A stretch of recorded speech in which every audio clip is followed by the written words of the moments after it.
జగన్మోహన్ రెడ్డి గారు ప్రతిపక్ష హోదా కోరుతున్నారు. అది ముందే కోరారు. 11 సీట్లకి ప్రతిపక్ష హోదా ఎక్కడ వస్తుంది అని చెప్పి అధికార పార్టీ మాట్లాడే పరిస్థితి అయినప్పటికీ కూడా స్పీకర్కి లేఖ రాసిన స్పందన లేదు.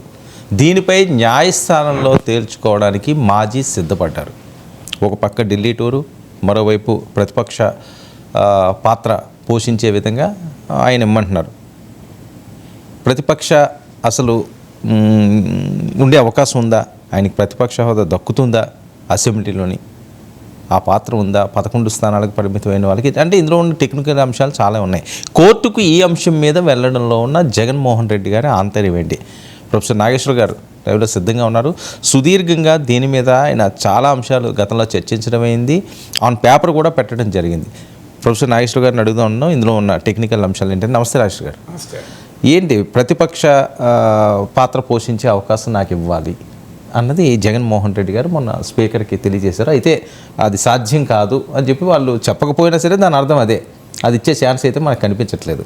సో ఈయన హైకోర్టును ఆశ్రయించారు. న్యాయపరంగా ఈయన అనుకున్నది సాధించే అవకాశం ఉందా? ఇందులో ఉన్న టెక్నికల్ అంశాలు ఏంటి సార్? ఈ అంశం చాలా కాలంగా ఒక కన్ఫ్యూజన్, అంటే ఒక భిన్నాభిప్రాయాలు, ఒక different interpretation leader of the opposition గురించి మన దేశంలో జరుగుతుంది.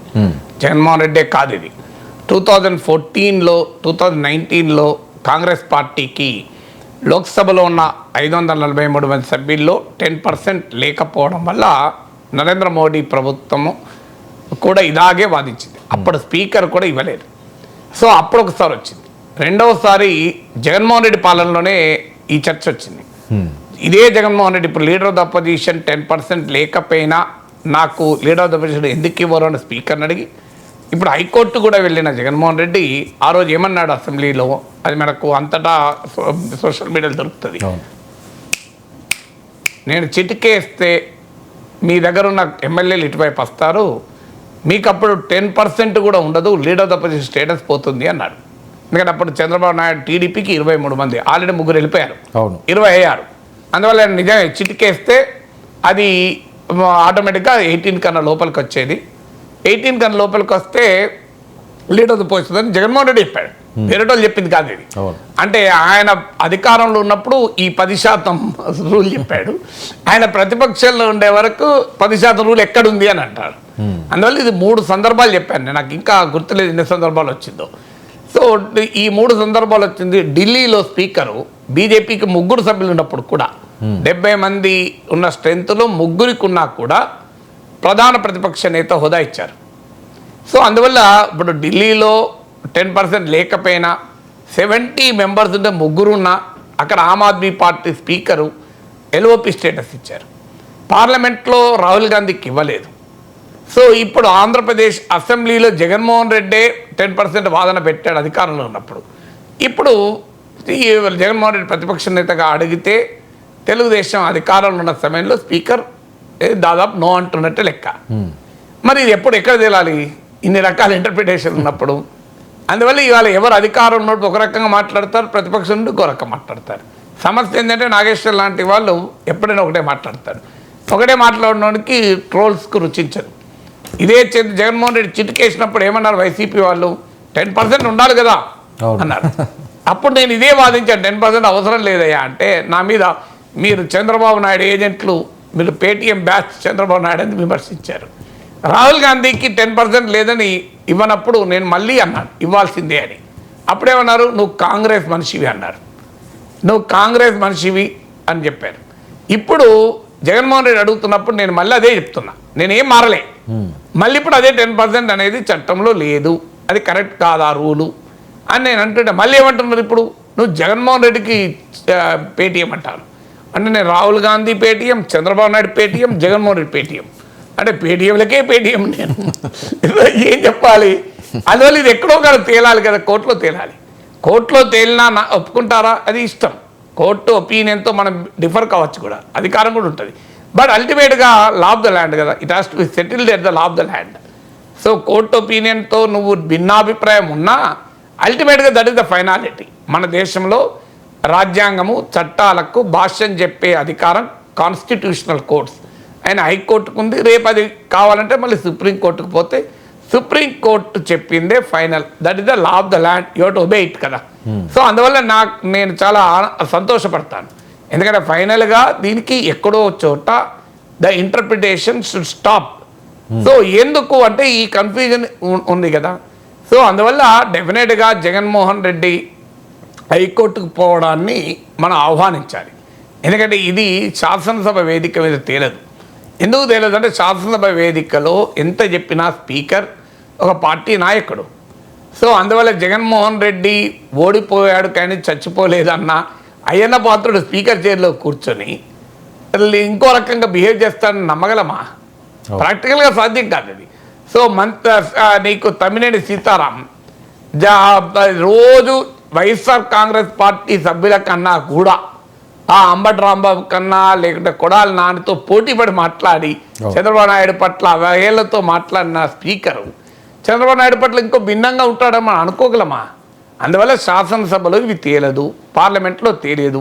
అందువల్ల ఖచ్చితంగా దీనిపైన కోర్టులో ఫైనల్గా it will benefit the democracy. Jaganmohan Reddy తర్వాత సంగతి. అందువల్ల లీడర్ ఆఫ్ ద అపోజిషన్ అనేది ఒక జగన్మోహన్ రెడ్డి ఇష్యూ కాదు, అది ఈ దేశంలో ఎవరి ఇష్యూ అయినా కావచ్చు కదా. Once for all it should be A settled legal question. So అందువల్ల ఈ కేసు హైకోర్టుకి వెళ్ళడం వల్ల కనీసం ఒక లీగల్ క్వశ్చన్ సెటిల్ కావడం అనేది ప్రజాస్వామ్యానికి మంచిది. ఓకే సార్, ఇంతకుముందు ఎవరైనా ఈ సందర్భంలో కోర్టులకు వెళ్ళిన అంశం ఉన్నాయా, లేకపోతే కోర్టులో ఏమైనా జడ్జిమెంట్ ఇచ్చిన అంశం ఉన్నదా? నాకు గుర్తున్న వరకు లేవు. ఇక్కడ కోర్టు జడ్జిమెంట్ ఇచ్చింటే మళ్ళీ కోర్టుకు పోరు కదా. అవును. సో కోర్టు జడ్జిమెంట్ ఇస్తే అది ఫైనల్. వెల్ మళ్ళీ రివ్యూ పిటిషన్లకు వెళ్ళొచ్చు కానీ బట్ ఒక్కసారి కోర్టు జడ్జిమెంట్ ఇస్తే ఫైనల్ కదా. సో కోర్టుల జడ్జిమెంట్లు అయితే లేవు దీనిపైన. సో అందువల్ల కానీ మీకు వివిధ రకాల నిబంధనలు చూస్తే చాలా క్లియర్గా ఎక్కడా 10% ఉండాలని లేదు, ఎందుకంటే లా ఈజ్ వెరీ క్లియర్. ఇప్పుడు section 12B of payment of salaries, allowances and prevention of disqualification act, ఇది మీరు గూగుల్లో కొడితే Andhra Pradesh payment of salaries, pensions and prevention of disqualification act అని మీరు గూగుల్లో కొట్టండి. అందులో సెక్షన్ 12B, సెక్షన్ 12Bలో లీడర్ ఆఫ్ ద అపోజిషన్కు మినిస్టర్తో సమాన హోదా ఉంటుంది, లీడర్ ఆఫ్ ద అపోజిషన్లో 2-3 పార్టీలు ఉన్నప్పుడు ఏంటి, ఇవన్నీ రాసి కింద క్లియర్గా ఎక్స్ప్లెనేషన్ ఇచ్చారు. ఏమని ఇచ్చారంటే ఈ చట్టం ప్రకారము లీడర్ ఆఫ్ ద అపోజిషన్ అంటే ప్రభుత్వానికి వ్యతిరేక పక్షమై అందులో గ్రేటెస్ట్ న్యూమరికల్ స్ట్రెంగ్త్. అంటే ఇప్పుడు ఏదో ఆంధ్రప్రదేశ్లో ఆ చర్చలో అది ఒక్కరే ఉన్నారు కనుక 2-3 పార్టీలు ఉంటే ఇంపార్టెంట్ అవుతుంది. ఇప్పుడు తెలంగాణ అసెంబ్లీకి అది వర్తిస్తుంది గ్రేటెస్ట్ న్యూమరికల్ స్ట్రెంగ్త్ అని, ఎందుకంటే బీఆర్ఎస్ ఉంది, బీజేపీ కూడా ఉంది, ఎంఐఎం కూడా ఉంది కనుక. అంటే a party which is in opposition to government, అది ఫస్ట్ కండిషన్. అంటే అధికార పార్టీకి వ్యతిరేక పక్షం ఉండాలి.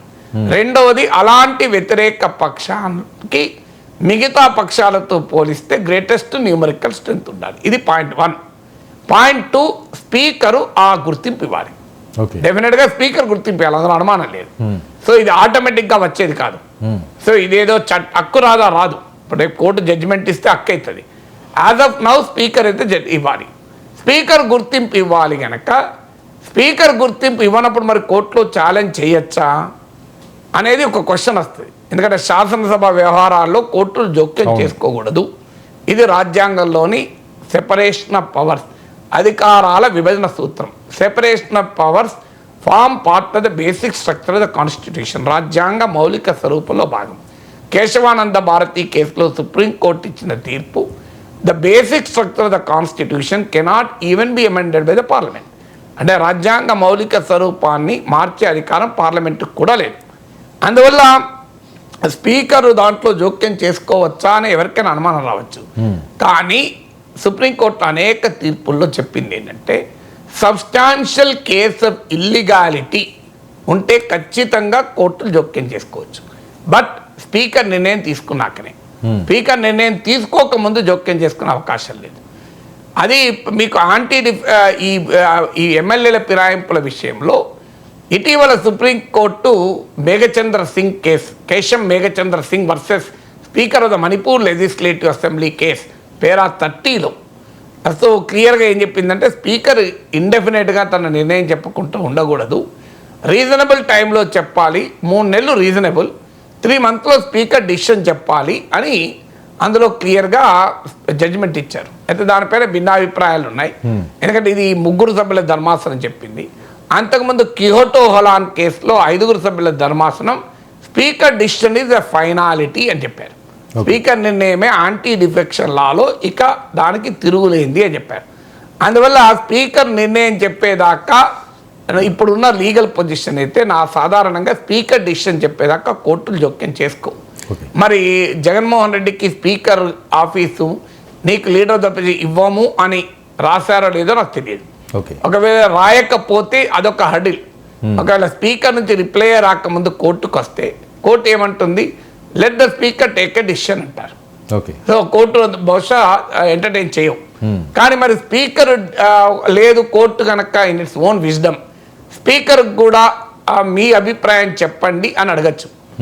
జగన్మోహన్ రెడ్డి రిప్లై ఇవ్వకపోయినా కోర్టుకు రిప్లై ఇవ్వాల్సి వస్తాయి కదా, స్పీకర్ వచ్చి చెప్పచ్చు. నార్మల్గా కాన్స్టిట్యూషనల్ ఆఫీసెస్ ఉన్న వారికి కోర్టులు ఆదేశాలు ఇవ్వవు, ఇన్స్ట్రక్షన్లు ఇవ్వవు నార్మల్గా. But we have to wait and see. మొదలు తేలాల్సింది స్పీకర్ రిప్లై ఇచ్చారా, స్పీకర్ జగన్మోహన్ రెడ్డికి డినై చేశారా చేయలేదా. ఏదో కేశవ్ ప్రెస్ కాన్ఫరెన్స్లో చెప్పడం కాదు కదా, స్పీకర్ అధికారికంగా డినై చేశాడో లేదో నాకు ఇన్ఫర్మేషన్ లేదు, ఎక్కడ మీడియాలో రాలే. ఒకవేళ ఆయన డినై చేసి ఉంటే డెఫినెట్గా కోర్టుకు వెళ్ళచ్చు. డినై చేయకపోతే మళ్ళీ కోర్టు యొక్క ప్రెరగేటివ్ ఎలా తీసుకుంటుందో చూడాలి. ఎందుకంటే ఇంకా కోర్టు తీసుకుంటే సబ్స్టాన్షియల్ కేస్ ఆఫ్ ఇర్రెగ్యులారిటీ ఉంటే కోర్టులు జోక్యం చేసుకోవు. అంటే ఒక నిర్ణయంలో పొరపాటు అవకతవకో ఉంటే అంటే ఇర్రెగ్యులారిటీ ఉంటే కోర్టులు జోక్యం చేసుకోవు. ఇల్లీగాలిటీ ఉంటే కోర్టులు జోక్యం చేసుకుంటాయి. ఎందుకు జోక్యం చేసుకుంటాయంటే స్పీకర్ కూడా రాజ్యాంగానికి అతీతం కాదు. స్పీకర్ అయినా గవర్నర్ అయినా ఎవరైనా రాజ్యాంగానికి లోబడే ఉండాలి కనుక ఏ రాజ్యాంగబద్ధమైన పదవుల్లో ఉన్న వ్యక్తులకు కూడా రాజ్యాంగ విరుద్ధంగా ప్రవర్తించే హక్కు ఏ రాజ్యాంగము కల్పించదు కదా. సో అందువల్ల కాన్స్టిట్యూషనల్ ఆఫీస్ అయినప్పటికీ కూడా but constitutional office cannot go against the constitution. అందువల్ల సబ్స్టాన్షియల్ కేస్ ఆఫ్ ఇల్లీగాలిటీ ఉంటే బహుశా కోర్టులు ఆ పిటిషన్ ఎంటర్టైన్ చేస్తాయి. చేసిన తర్వాత తీర్పు ఏం చెప్తుందో చూడాలి. ఈలోగా 5 ఏళ్ళు పూర్తవుతుందా, ఈలోగానే వస్తుందా జడ్జ్మెంట్ చూడాలి. కానీ అప్పుడు కోర్టులో ప్రభుత్వ వాదన ఉంటుంది, స్పీకర్ తరఫున లాయర్ని అడుగుతారు, ఆటోమేటిక్గా జగన్మోహన్ రెడ్డి తరఫున లాయర్లు చెప్తారు. సో ఒక లీగల్ డిబేటు, ఎందుకంటే జూరిస్ప్రుడెన్స్ అంటారు దీన్ని. సో కేస్ లా క్రియేట్ అవుతుంది. దట్ ఇస్ హెల్తీ థింగ్ కదా. బట్ నాకున్న అంటే మనం కోర్టు జడ్జిమెంట్ కొరకు వెయిట్ చేయాల్సిందే. కానీ కోర్టు జడ్జిమెంట్ ఇచ్చేదాకా మాట్లాడకూడదని ఎక్కడా లేదు. కోర్టు జడ్జిమెంట్ వచ్చాక కూడా నువ్వు దానిపైన భిన్నాభిప్రాయం ఉండొచ్చు. కోర్టుకు మోటివ్స్ అట్రిబ్యూట్ చేయకూడదు తప్ప కోర్టుల తీర్పుల్ని ప్రశ్నించకూడదని ఎక్కడా లేదు. సో అందువల్ల నాకున్న అవగాహన చెప్పాను. I may be right, I may be wrong. ఎందుకంటే అకార్డింగ్ టు కోర్ట్, మళ్ళీ కోర్టు ప్రకారమే. So I may be right, I may be wrong according to court. If my argument is wrong as per court, supreme court దాకా వెళ్ళి, then I should obey supreme court. ఇంకో మాట లేదు కదా. నాకు అభిప్రాయం ఏదున్నా నేను ఇక సుప్రీంకోర్టు ఇచ్చిన తీర్పునే కోర్టు చేయాలి. ఇప్పటి వరకు లేదు కనుక నా అభిప్రాయం చెప్తున్నాను. మీరు అందువల్ల ఇక్కడ ఎందుకు నేను ఈ మాట గట్టిగా చెప్తున్నానంటే section 12B of Andhra Pradesh payment of salaries, pensions and prevention of disqualification act of 1953 ఈ చట్టం ప్రకారము క్లియర్గా ఎక్కడ 10% ఉండాలని లేదు. Party in opposition to government with greatest numerical strength, ఈ చట్టం ప్రకారము ఎల్ఓపి అంటే ఇది అని క్లియర్గా ఎక్స్ప్లెనేషన్ ఇచ్చారు. అయితే ఒక వాదన ఏం చేస్తున్నారంటే ఎక్స్ప్లెనేషన్లో ఉంటే సరిపోతుందా అంట. మరి ఎల్లుంటుంది, ఇప్పుడు ఎక్స్ప్లెనేషన్లో ఉంటుంది, ఎల్లుంటుంది. ఎక్స్ప్లెనేషన్లో సరిపోతుందా అంటే లాలో లేదు ఎక్స్ప్లెనేషన్ ఉంది. Explanation is not out of law కదా, ఇది పార్ట్ ఆఫ్ లా కదా. సో వివరణ ఎప్పుడు కూడా లాలో భాగమే, లాకు అతీతం కాదు వివరణ. ఇలా విచిత్రంగా కూడా వాదిస్తున్నారు. ఎక్స్ప్లెనేషన్లో ఉంది కదా, లాలో లేదు కదా అంటే. మరి ఎక్స్ప్లెనేషన్ ఉంటే ఉండకపోతే ఇంకెక్కడ ఉంటుంది? సో దట్ ఈస్ అండర్స్టూడ్ కదా. సో అందువల్ల ఇది ఎక్స్ప్లెనేషన్లో ఉంటే కాదని ఎలా అనగలరు? అయితే ఇంకో వాదన ఏంటంటే మీకు శాసనసభ వ్యవహారాల శాఖ మంత్రి Keshav is very knowledgeable man. I have great regard for him. పర్సనల్గా కూడా నాకు బాగా తెలుసు. సో ఆయన ఆర్గ్యుమెంట్ ఏంటంటే జీతాల చట్టం ప్రకారం ఎల్ఓపి ఇస్తారా అన్నాడు ఆయన. మరి ఆయనకి ఎవరు ఫీడ్బ్యాక్ ఇచ్చారో తెలియదు. ఎందుకంటే ఈ పార్టీలకు ఇచ్చే లాయర్లు వాళ్ళు ఎంత ఇంటలెక్చువల్స్ అయినా వాళ్ళు తమ క్లయింట్కు తగ్గట్టుగా రాసిస్తారు. నీకు వాళ్ళకి తెలియక కాదు అది, వాళ్ళకి అప్పుడు వాళ్ళకన్నా నేను లా ఎక్కువ చదివినట్టు కాదు కదా, నేను లా నా వాళ్ళ పండితులు వాళ్ళు. కానీ ఎవరైనా ఒక లాయర్ ఏం చేస్తాడు, తన క్లయింట్కు అనుగుణంగా వాదిస్తాడు. ఇప్పుడు అటార్నీ జనరల్ ముకుల్ రోహిత్కి 2014లో కాంగ్రెస్ పార్టీకి అపోజిషన్ లీడరు ఇస్తారా ఇవ్వరా అని చర్చ వచ్చినప్పుడు ముకుల్ రోహిత్గిని అడిగారు లీగల్ ఒపీనియన్ ఇవ్వని. ఆయన తన క్లయింట్ అడిగింది, ఎవరు క్లయింట్ అంటే ఎవరు, మోడీ ప్రభుత్వం అడిగింది. మోడీ ప్రభుత్వం ఆలోచన ఏంది, ఇవ్వకూడదని. అందుకని ఇవ్వకుండా ఉండేందుకు ఒక రిపోర్ట్ ఇచ్చాడు. ఆ రిపోర్ట్లు అయితే విచిత్రమైన వాదన పెట్టాడు, తర్వాత చెప్తాను నేను. సో బట్ ఏదైనా లాయర్లు ఎంత గొప్ప వాళ్ళైనా వాళ్ళ క్లయింట్లకు అనుగుణంగా రాసిస్తారు. సో అందువల్ల ఆ కేశవ్ కూడా బహుశా వాళ్ళ లాయర్ ఏం చెప్పుంటాడు. కానీ పేమెంట్ ఆఫ్ జీతాలకు సంబంధించిన చట్టం ఎల్ఓపిని డిసైడ్ చేస్తుందా అన్నాడు. కానీ Kaul and Shakdher practice and procedure of parliament అని కౌల్ అండ్ షెక్దర్ పార్లమెంటరీ నిబంధనల విషయంలో అదే భగవద్గీత, అదే బైబిల్, అదే ఖురాన్. మన దేశంలో పార్లమెంటరీ ప్రొసీజర్స్లో ఎవరికి ఎక్కడ అనుమానం వచ్చినా, ఓం బిర్లా గారికి అనుమానం వచ్చినా, కె నాగేశ్వర్కి అనుమానం వచ్చినా చదవాల్సిన బుక్ కౌల్ అండ్ షెక్దర్. ఇప్పుడు 7th ఎడిషన్ కూడా మార్కెట్లో అందుబాటులో ఉంది, ఢిల్లీలో ఉంది, హైదరాబాద్ మార్కెట్ ఇంకా రాలే. సో అందులో క్లియర్గా రాశారు. ఏం రాశారు అందులో కౌల్ అండ్ షెక్దర్లో చాలా క్లియర్గా ఏముంది. సో అంటే 1977లో పార్లమెంటు ఇలాంటి చట్టమే చేసింది, payment of salaries and pensions act అని. ఆ చట్టంలో లీడర్ ఆఫ్ ద అపోజిషన్ గురించి ఏముందో సరిగ్గా ఆంధ్రప్రదేశ్ చట్టంలో కూడా అదే సెక్షన్ 12Bలో వర్డింగ్తో సహా సమానం. So same wording is coming, continue అవుతుంది. సో ఆ చట్టంలో వచ్చిన తర్వాత కౌల్ అండ్ షెక్దర్ ఏం చెప్పిందంటే 1977 వరకు కూడా ఇంకా స్టాట్యుటరీ గుర్తింపు లేదు, లీడర్ ఆఫ్ ద అపోజిషన్కు చట్టబద్ధమైన గుర్తింపు లేదు. కానీ 1977 చట్టం తర్వాత లీడర్ ఆఫ్ ద అపోజిషన్కు చట్టపరమైన గుర్తింపు ఉంది అని. వాస్తవంగా ఆంధ్రప్రదేశ్లో ఇంకా ముందే ఉంది. 1953 నాటి payment of salaries and pensions and prevention disqualification act 1953 define చేసింది లీడర్ ఆఫ్ ద అపోజిషన్ అని. కనీసం పార్లమెంట్లో 77లో డిఫైన్ అయింది. సో అందువల్ల జీతాల చట్టం ప్రకారం చెప్తారా అంటే ఏ చట్టం చెప్తారు? ఇది కౌల్ అండ్ షెక్దర్లోనే ఉంది కదా క్లియర్గా. ఎందుకంటే కేశవ్ గారు కూడా కౌల్ అండ్ షెక్దరే చదవమన్నాడు. ఇంట్రెస్టింగ్ ఏంటంటే ఆయన మీరు ప్రెస్ కాన్ఫరెన్స్లో ఏమన్నాడు, ఈ మద్యము అకౌంట్లు, ఇసుక అకౌంట్లు మాత్రమే చూసుకుంటున్న ఖాతా పుస్తకాలు, ఇసుక ఖాతా పుస్తకం, మద్యం ఖాతా పుస్తకం జగన్మోహన్ రెడ్డి కౌల్ అండ్ షెక్దర్ కూడా ఒకసారి చదవమనండి అన్నాడు ఆయన. సో ఆయన చదువున్న బుక్కే నేను చదివాను. ఆయన కేశవ్ గారు చదువున్న బుక్ చదివితేనే అందులో క్లియర్గా ఉంది ది అంటిల్ 1977 యాక్ట్ వచ్చేంత వరకు లీడర్ ఆఫ్ ద అపోజిషన్కు స్టాట్యుటరీ డెఫినేషన్ లేదు. ఇప్పుడు స్టాట్యుటరీ రికగ్నిషన్ వచ్చింది ఈ చట్టం ప్రకారం అని ఉంది. మరి ఆ చట్టంలోనే ఉంది, ఆంధ్రప్రదేశ్ అసెంబ్లీ చట్టంలోనే ఉంది కదా, 10% అని ఎక్కడ లేదు కదా. Party in opposition with greatest numerical strength అని ఉంది, ఎందుకని ఎక్కడ లేదు.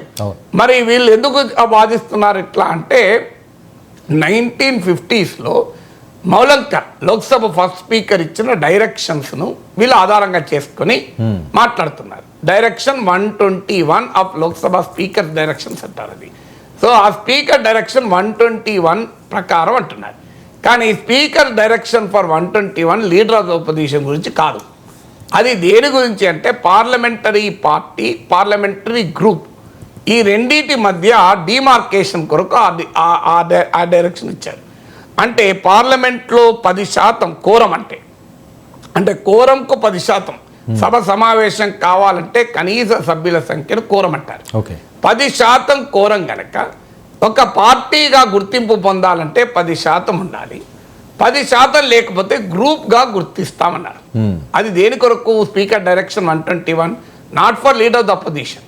అది దేనికంటే అలాట్మెంట్ ఆఫ్ టైం, సభలో ఎంత సమయం కేటాయించాలి, పార్లమెంట్ ప్రిమిసెస్లో గదులు ఇవ్వాలా వద్దా, సీటింగ్ ఎక్కడ కూర్చుండబెట్టాలి అనే దానికి ఆ డైరెక్షన్ 121 ఇచ్చారు. బట్ ఆ direction 121 valid leader of the opposition, ఎందుకంటే leader of the opposition party కదా, పార్టీగానే గుర్తింపు ఉంటేనే leader of the opposition party అవుతాడు, లేకపోతే ఎల్ఓజీ అవుతాడు, ఎల్ఓపి కాదు కదా, leader of the opposition group అవుతారు. అందువల్ల స్పీకర్ డైరెక్షన్ 121 ప్రకారము leader of the opposition party కావాలి అంటే ముందు పార్టీ గుర్తింపు ఉండాలి, అంటే 10% ఉండాలి. అది ఇప్పుడున్న ఈ 10% అనేవారు వాదిస్తున్నారు. సార్ మరి ఎందుకు అసలు మొదటి శాసనసభ ఇది, మొదటి అసెంబ్లీ? దానికి వద్దాం మనం. లీగల్ ప్రొసీజర్ అర్థమైతే తర్వాత పాలిటిక్స్. ఓకే. స్పీకర్ డైరెక్షన్ 121 ఎప్పటిదాకా వ్యాలిడ్? 1977లో చట్టంలో డిఫైన్ చేసేంత వరకు. ఎప్పుడు కూడా కన్వెన్షన్స్, స్పీకర్ డైరెక్షన్స్ లా చేసేంత వరకే. వన్స్ లా ఇస్ మేడ్, లా ప్రకారమే. అందువల్ల 77 లా వచ్చింది. తర్వాత ఇంకొకటి స్పీకర్ డైరెక్షన్ ఈ పార్టీ గ్రూప్ అనేది కూడా ఇప్పుడు వ్యాలిడ్ కాదు. ఎందుకు వ్యాలిడ్ కాదంటే 1985 మార్చ్ 3న యాంటీ డిఫెక్షన్ లా వచ్చింది. 10th schedule of the constitution అనేది ఏర్పడింది. అంటే రాజ్యాంగంలో ఒక షెడ్యూల్ చేర్చారు, 10వ షెడ్యూల్లో. ఈ 1985 యాంటీ డిఫెక్షన్ లాలో పార్టీ గ్రూప్ అనే తేడా లేదు, ఒక పార్టీ అని మాత్రమే తేడా ఉంది అనే డెఫినేషన్ ఉంది. అంటే ఒక్క మెంబర్ ఉన్న పార్టీ యాంటీ డిఫెక్షన్ లా ప్రకారం. నీకు మినిమం 10% ఉంటే పార్టీ అన్నది speaker direction of 121 issued in 1950s. 1985 anti defection law 10th schedule of the constitution ప్రకారము ఒక్కరున్న పార్టీని గుర్తిస్తారు. అంటే 1977 యాక్ట్ ప్రకారమైన అదే గుర్తింపు, రాజ్యాంగంలోని 10వ షెడ్యూల్ 1985 ప్రకారం అదే గుర్తింపు. అంటే రాజ్యాంగము చట్టం ఉండగా స్పీకర్ డైరెక్షన్ ఎట్లా ప్రివేల్ అవుతుంది? స్పీకర్ డైరెక్షన్ కన్నా చట్టం గొప్పది, చట్టం కన్నా రాజ్యాంగం గొప్పది. ఇక ఇంకొకటి కూడా ఉంది, రిప్రజెంటేషన్ ఆఫ్ పీపుల్స్ యాక్ట్ 1988. ఈ రిప్రజెంటేషన్ ఆఫ్ పీపుల్స్ యాక్ట్ 1988 ప్రకారం కూడా compulsory registration of political parties వచ్చింది. ఇక గ్రూపులనే లేదు, నీకు ఒక్క మెంబర్ లేకపోయినా కూడా పార్టీయే. దీనికి ఇప్పుడు communist party of India Andhra Pradesh అసెంబ్లీలో వాళ్ళ మెంబర్ ఉన్నాడా? మరి పార్టీ గుర్తింపు ఉండదా? గుర్తు ఒక్కరు లేకపోయినా పార్టీయే. అందువల్ల పార్టీ గ్రూప్ అనే డిమార్కేషనే లేనప్పుడు ఇక స్పీకర్ డైరెక్షన్ 121 ప్రివేల్ అవుతుంది అంటే ఎట్లా కరెక్ట్? అయితే మీరు అనొచ్చు, మరి వాళ్ళు ఒకరు స్పీకర్ డైరెక్షన్ 121 తీసుకుంటున్నారు, మీరేమో ఇంకోటి కొటేషన్. ఒక చట్టాన్ని నిర్వచించాలంటే పేరా మెటీరియా డాక్ట్రిన్ అంటారు. డాక్ట్రిన్ ఆఫ్ పేరా మెటీరియా ఏం చెప్తుందంటే ఒక్కదాన్ని పట్టుకొని మనం ఎప్పుడు ఒక చట్టాన్ని అర్థం చేసుకోవద్దు, చట్టానికి సంబంధించిన అన్ని అంశాలను పరిగణలోకి తీసుకొని అర్థం చేసుకోవాలి. అంటే 1950sలో వచ్చిన speaker direction 121, payment of salaries and pensions act of Andhra Pradesh 1953, payment of salaries pensions act of 1977, anti defection law of 1985, 10th schedule of the constitution, the representation of peoples act of 1988, వీటన్నిటినీ పరిగణలోకి తీసుకొని మనం ఒక కంక్లూజన్ కావాలి.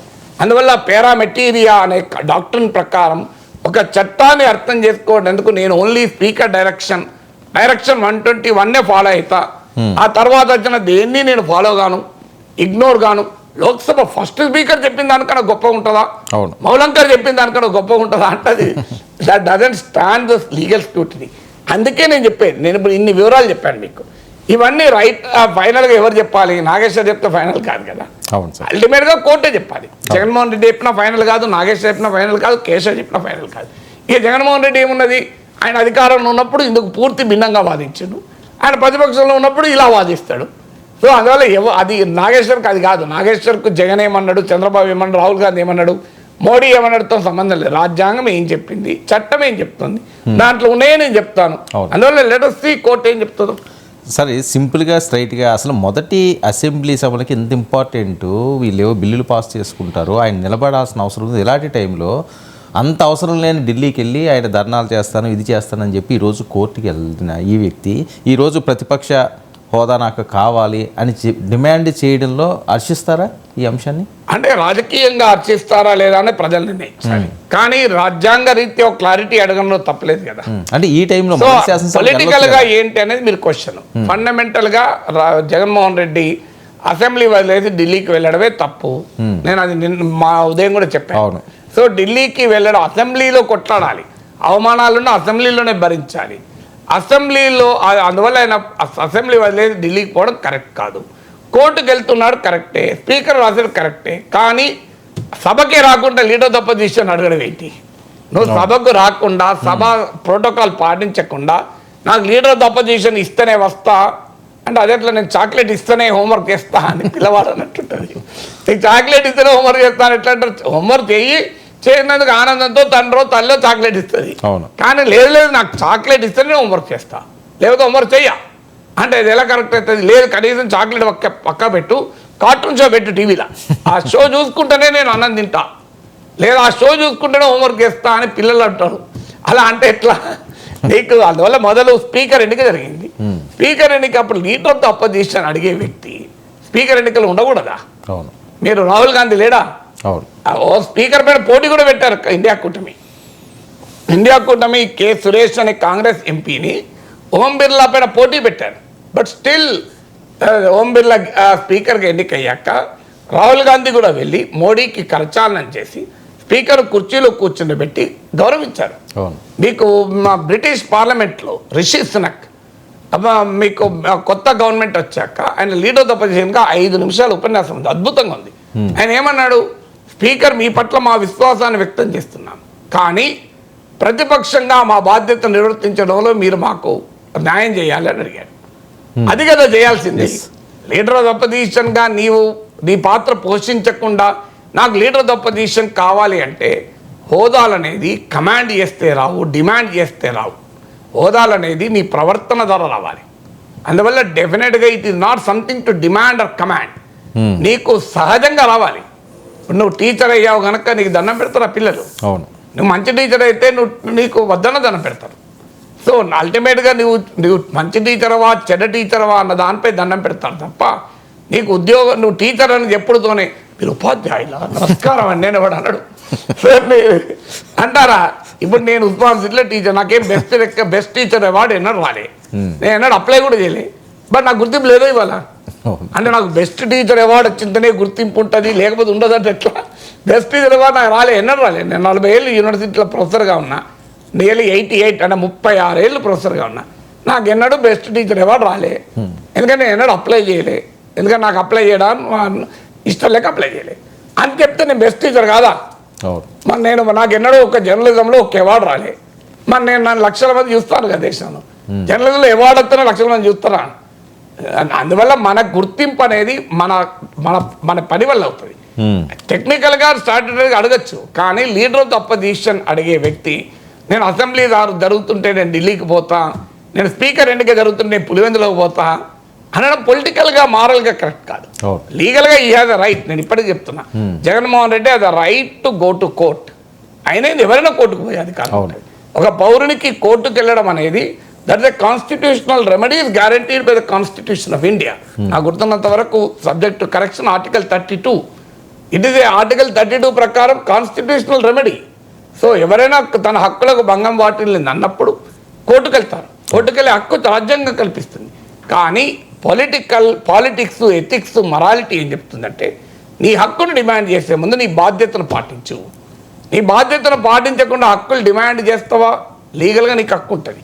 కానీ but ఎథికల్గా ఏంటంటే you have to first prove your duty. అందువల్ల సభకు వెళ్ళాలి, సభను గౌరవించాలి, సభా సంప్రదాయాన్ని గౌరవించాలి, స్పీకర్ను గౌరవించాలి. సభలో ప్రతిపక్ష నేతగా నీ పాత్ర పోషించడానికి నువ్వు సిద్ధపడాలి.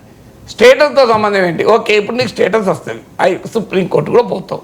సుప్రీంకోర్టుకు పోయినాక నీకు లీడర్ ఆఫ్ ద అపోజిషన్ ఇస్తారు, నీ గౌరవం పెరుగుతుంది సభలో. నేను leader of the opposition supreme court ఇచ్చింది కదా అని ఆయన వచ్చుడుతాను అందరూ లేచి నిలబడి జగన్మోహన్ రెడ్డి గారికి వందనం లీడర్ ఆఫ్ ద అపోజిషన్ అంటారా?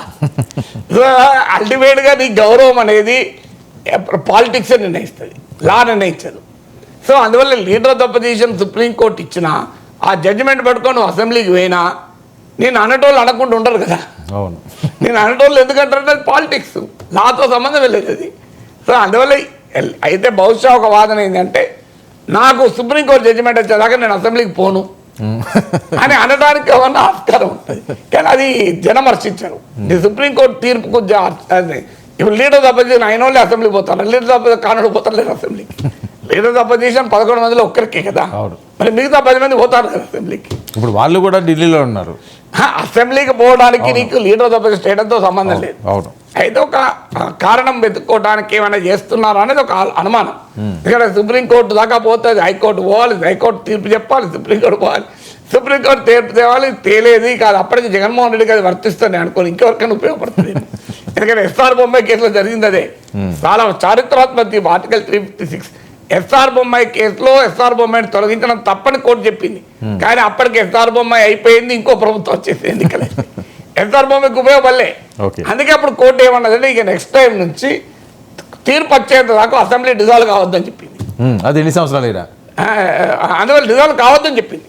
డిజాల్వ్ అయితే ఇక తీర్పు వచ్చేయాలమ్మా నీకు. అవును, ఆల్రెడీ డిజాల్వ్ అయిపోయి కొత్త ప్రభుత్వం వచ్చినాక ఆయా ముఖ్యమంత్రి తొలగించడం తప్పే అంటే ఎలా డిజాల్వ్ కాకుండా ఎలా సాధ్యం అవుతుంది సార్? అది అందుకే వెంటనే తీర్పు వస్తుంది. 5 ఏళ్ళు 10 ఏళ్ళు ఆగదు. తీర్పు వెంటనే వస్తుంది. తీర్పు వచ్చే లోపల నువ్వు ఎన్నికలు పెట్టేస్తే ఎట్లా అని.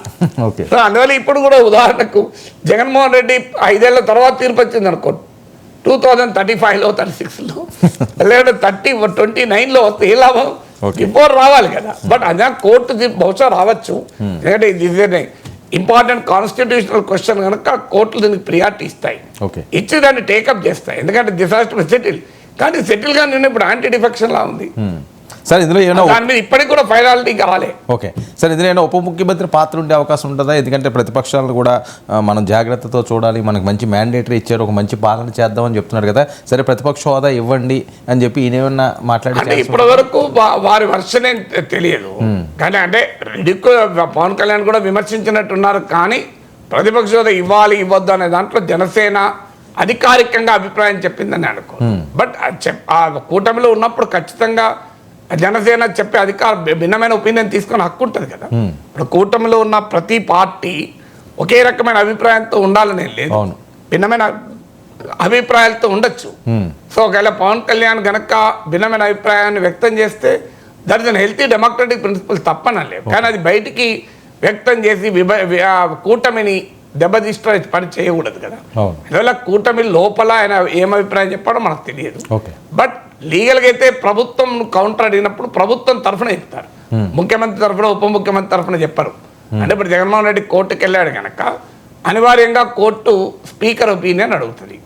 స్పీకర్ ఒపీనియన్ టెక్నికల్గా స్పీకర్ తెలుగుదేశం వారైనా చంద్రబాబు నాయుడు అడిగి ఆయన ఒపీనియన్ చెప్పినా అది కేవలం ఆఫ్ ద రికార్డే.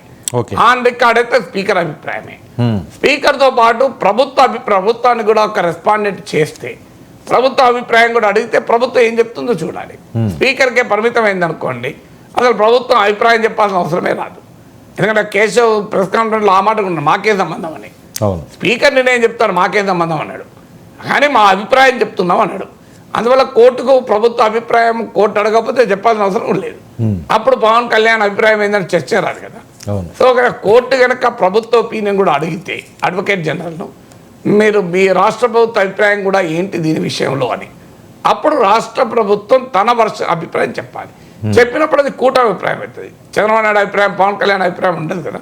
కూటమి పక్షాలన్నీ కూర్చొని తమ అభిప్రాయం చెప్పాల్సి ఉంటుంది. ఓకే సరే, ఓటాన్ బడ్జెట్ అంటున్నారు, మరి దీనికి కూడా వీళ్ళు పూర్తిగా దూరం అయిపోవడానికి 3 రోజులు టూరా ఢిల్లీ అంటే ఇప్పుడు ఆయన వచ్చేవరకైతే బడ్జెట్ అయిపోతుంది కదా, రాకుండా నేను అందుకే చెప్పాను అసెంబ్లీకి వెళ్ళడం అనేది పవిత్ర కర్తవ్యం.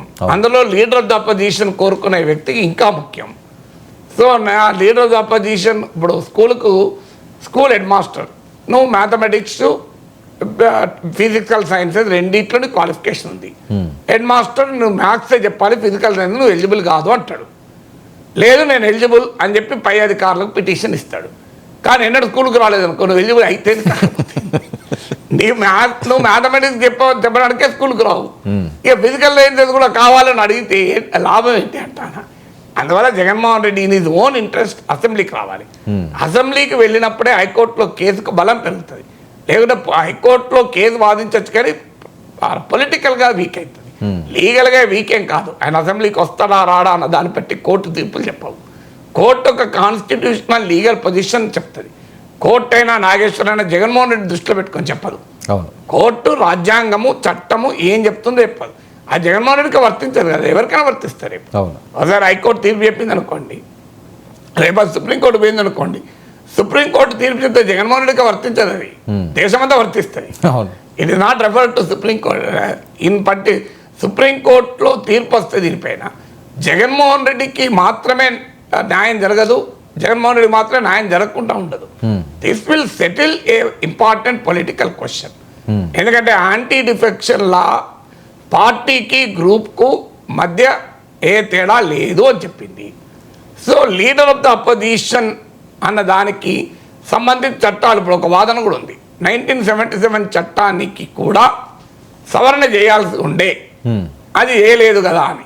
సో ఇలాంటి సమస్యలు కూడా పోతాయి కదా. ఒకసారి కోర్టు చెప్తే that is the law of the land కదా. సార్, దేశవ్యాప్తంగా చాలా రాజకీయ అంశాలన్నింటినీ కూడా మీరు మాట్లాడిన సందర్భం ఉన్నది.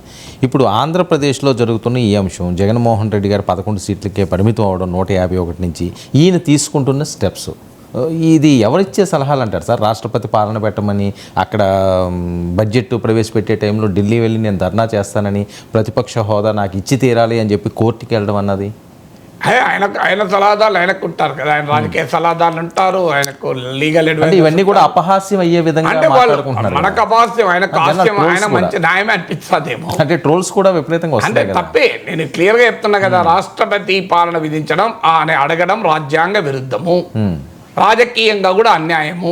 నిన్న కాక మొన్న ప్రజలు 164 సీట్లు ఇచ్చిన ప్రభుత్వం రద్దు చేయమని ఎట్లా అడుగుతారండి? అది ఏ రకంగా న్యాయం? ఆర్టికల్ 356 ఉపయోగించి ఉండడం కాన్స్టిట్యూషన్లో చెల్లదు ఆర్గ్యుమెంటు. ఎస్ఆర్ బొమ్మాయి సుప్రీంకోర్టు తీర్పు ప్రకారము కాన్స్టిట్యూషనల్ వ్యాలిడిటీ లేకుండా రాష్ట్రపతి పాలన అడిగే హక్కే లేదు.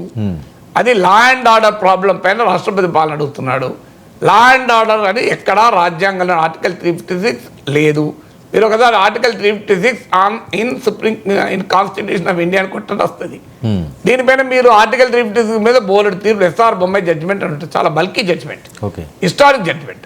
మీరు సుప్రీంకోర్ట్ ఆఫ్ ఇండియా వెబ్సైట్లో ఎస్ఆర్ బొమ్మాయి వర్డిక్ట్ ఉంటుంది, చదవండి.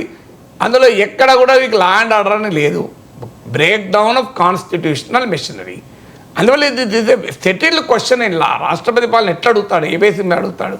పొలిటికల్గా సాధ్యం కాదు. ఎన్డీఏ ప్రభుత్వం తొలగిస్తుందా? కాన్స్టిట్యూషనల్గా వ్యాలిడ్ కాదు, లీగల్గా పొలిటికల్గా అర్థం లేదు, మారల్గా కూడా కరెక్ట్ కాదు.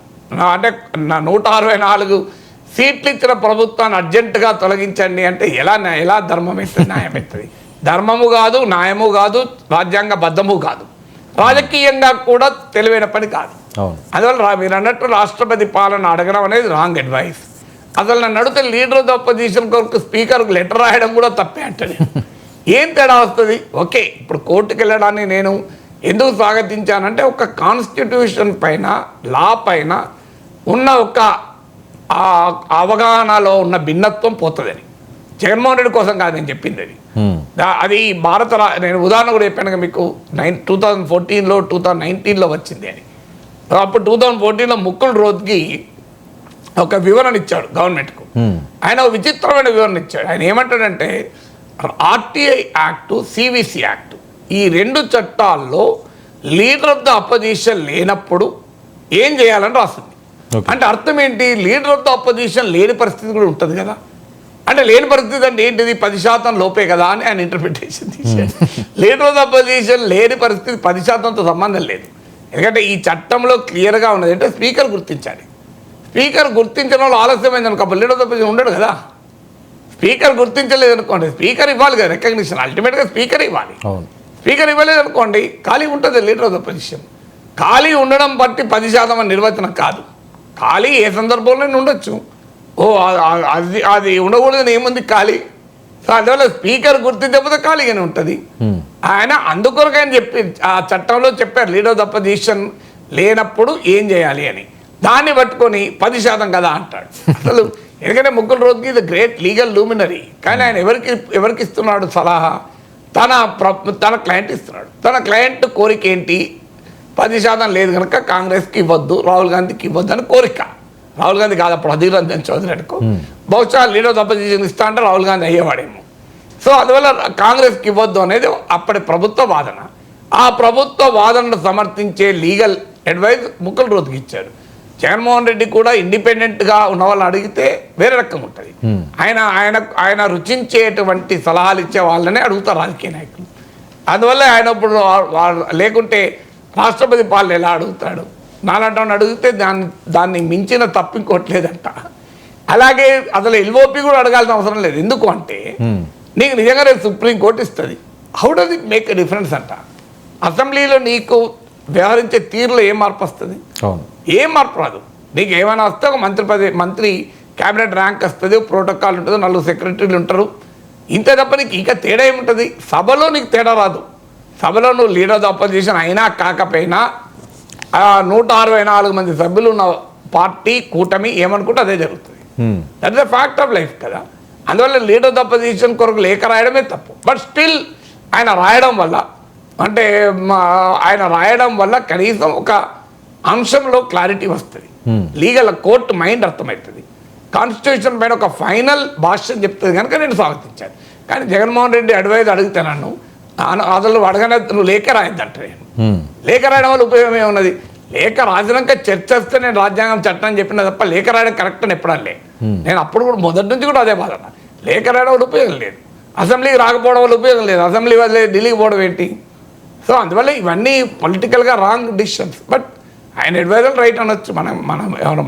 మనం కాదు కదా అడ్వైజర్లో. సార్ మీతో సూచనలు సలహాలు ఎప్పుడైనా తీసుకోవడం జరిగిందా సార్ గవర్నమెంట్లో ఉన్నప్పుడు? ఎప్పుడు నాకు ఎప్పుడు సలహా తీసుకోలేదు. ఏనాడు ఒకరోజు కూడా నాకు అడ్వైజ్ ఏమీ అడగలేదు. నేను లాస్ట్ 5 yearsలో చంద్రబాబు నాయుడునైనా జగన్మోహన్ రెడ్డినైనా ఒకేసారి కలిశాను, ఒకటేసారి. వాళ్ళు సందర్భం ఒకటే. నా కొడుకు పెళ్లి కార్డు ఇవ్వడానికి కలిశాను. నేను జగన్మోహన్ రెడ్డినైనా నా కొడుకు పెళ్లి కార్డు ఇవ్వడానికి కలిశాను, చంద్రబాబు నాయుడునైనా నా కొడుకు పెళ్లి కార్డు ఇవ్వడానికి కలిశాను. అప్పుడైనా ఇప్పుడైనా సీరియస్ పాలిటిక్స్ ఏమీ చర్చించలేదు. వాళ్ళిద్దరే కాదు, విజయమ్మ గారిని కలిశాను, జానారెడ్డి గారిని కలిశాను, సో రేవంత్ రెడ్డి, కిషన్ రెడ్డి, పవన్ కళ్యాణ్ వీళ్ళందరినీ కలిశాను కదా. ఒక్కనే బండి సంజయ్ వీళ్ళందరూ కూడా వచ్చాను నా కొడుకు పెళ్లికి. అంటే రాజకీయ సంభాషణలు ఏమి ఉండవా సార్? అలా కలిసి ఎందుకుంటే కలిసినప్పుడు రాజకీయ సంభాషణలు కార్డు ఇవ్వడానికి వెళ్ళి రాజకీయాలు చర్చించుకోం కదా. ఓకే, అంటే తర్వాత ఏమైనా కలిసి అట్లా రాజకీయ అంటే సహజంగా నిర్మోహమాటంగా చెప్పేవారిని ఎవరు అంత ఈజీగా ఒప్పుకోరు.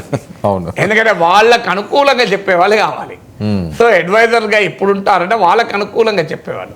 నాలాంటోడు ఈ ఒకదాని విషయంలో జగన్ రైట్ అంటాడు, ఇంకో వెంటనే ఒకదాని రాంగ్ అంటాడు కదా. ఇప్పుడు లీడర్ ఆఫ్ అపోజిషనే చూశారు కదా, రైట్ అన్న, 356 రాంగ్ అన్న. ఇప్పుడు అన్నిటి మీద అందుకల్లా మాకు గరికపాటి నరసింహారావు గారి ప్రవచనాలు నాకు ఇనే అలవాటు ఉంది. చాగంటి గరచపాటి ప్రవచనం, అందులో ఆయన ఒకటి చెప్పాడు, యథార్థవాది లోక విరోధి అని చెప్పాడు. అందరికి తెలిసిందే ఇది, కానీ గరికపాటి గారు చెప్పారు కనుక దానికి ఆధ్యాత్మిక టచ్ వస్తుంది కదా. యథార్థవాది లోక విరోధి, జగన్కు విరోధే, చంద్రబాబుకు విరోధే, వైసీపీకి విరోధే, టీడీపీకి విరోధే, ఎవరికైనా విరోధే. ఇప్పుడు నేను చైనేశ్వర్ అని నన్ను బీజేపీ వాళ్ళు కింద కామెంట్లు పెడతారు. ఇలా చీఫ్ ఎకనామిక్ అడ్వైజర్, మోడీ ప్రభుత్వానికి అడ్వైజరు, ఎకనామిక్ వాళ్ళు ఏం చెప్పాడు? చైనా పెట్టుబడులు ఆకర్షించాలని చెప్పాడు. ఇలా అన్ని పత్రికలు వచ్చింది, గమనించండి. More FDI from China. నిన్నటిదాకా ఏం చేశారు? అదేంటి టిక్ టాక్ తరిమి కొట్టాము. అసలు చైనా కంపెనీలు ఉండకూడదు ఇండియాలో అని కదా. ఆఖరికి చైనా టీవీలని విండోలకి బాల్కన్లకి వెళ్ళి పడేశారు, బహుశా చెడిపోయిందని పడేసి ఉంటారు. సో ఇవన్నీ చేశారు కదా. చైనా పెట్టుబడులను తరిమి కొడతామన్నారు. కానీ మామూలుగా కాదు. ఇప్పుడు ఏం చేశారు? ఇండియా భారతదేశానికి లార్జెస్ట్ ట్రేడింగ్ పార్ట్నర్ చైనా. ఇవాళ అమెరికాను మించి చైనా. ఇవాళ ఆర్థిక సలహాదారుడు మోడీ, భారత ఆర్థిక మంత్రి, మోడీ ప్రభుత్వ ఆర్థిక మంత్రి నిర్మలా సీతారామన్ పార్లమెంటుకు సమర్పించిన ఎకనామిక్ సర్వేలు ఏం చెప్పారు? చైనా నుంచి ఎఫ్డిఐని మనం ఇన్వైట్ చేయాలి పెద్ద ఎత్తున అని చెప్పారు. మరి ఇప్పుడు చైనేశ్వరుడు ఎవరయ్యా? నాగేశ్వరయ్యాడా? నరేంద్ర మోడీ అయ్యాడా? లేనప్పుడు జైనాన్ని సమర్థించి నా జీవితంలో జైనాన్ని సమర్థించలేదు. అంటే ఇక అలా ఉంటారు రాజకీయ పార్టీలు. వాళ్ళకి నచ్చితే ఒక రకంగా ఉంటారు, నచ్చకపోతే వాళ్ళ సైన్యం కూడా అలాగే ఉంటుంది. యథా రాజా తథా ప్రజ. ఇప్పుడు జగన్మోహన్ రెడ్డి చిటికేస్తే అన్నప్పుడు నన్ను వైసీపీలు తిట్టారు, ఇప్పుడు టీడీపీలు తిడుతున్నారు. నేను మాత్రం ఒకటే అన్నా, నేనే మారలేదు. ఇప్పుడు ప్రత్యేక హోదా కావాలని చంద్రబాబు నాయుడు అన్నప్పుడు నేను ఒకటే అన్నా, కావాలి అన్నా. ప్రత్యేక హోదా కన్నా ప్రత్యేక ప్యాకేజ్ మంచిది అన్నప్పుడు కాదు, ప్రత్యేక హోదానే మంచిది అన్న. మళ్ళీ చంద్రబాబు నాయుడు మారి లేదు ప్రత్యేక హోదా కావాలని ధర్మ పోరాటాలు చేసినప్పుడు అప్పుడు కూడా ప్రత్యేక హోదా కావాలన్నా. ఇప్పుడు ఆల్ పార్టీ మీటింగ్లో మౌనంగా టీడీపీ ఉన్న ప్రత్యేక హోదా కావాలన్నా. నేనే మారలేదు, మొదటి నుంచి ప్రత్యేక హోదా కావాలన్నా. చంద్రబాబు నాయుడు 4 సార్లు మారాడు. మీరు ఫస్ట్ ప్రత్యేక హోదా అన్నాడు, తర్వాత ప్రత్యేక ప్యాకేజ్ అన్నాడు, మళ్ళీ ప్రత్యేక హోదా అన్నాడు, మళ్ళీ ఇప్పుడు ఏమంటలేరు. మరి వాళ్ళు మారితే నేనేం చేయాలండి? నేను మారదు కదా. ఇప్పుడు జగన్మోహన్ రెడ్డి ముఖ్యమంత్రి కాబట్టి చిటికేస్తే 10% కూడా ఉండదు అన్నాడు. ఇప్పుడు అదే 10% మీద కోర్టుకు పోయాడు. అదికే నాయకులు మారుతారు, నేను మారను కదా. Okay sir, thank you so much Nageshwar garu. ఇది ఈనాటి ప్రొఫెసర్ నాగేశ్వర్.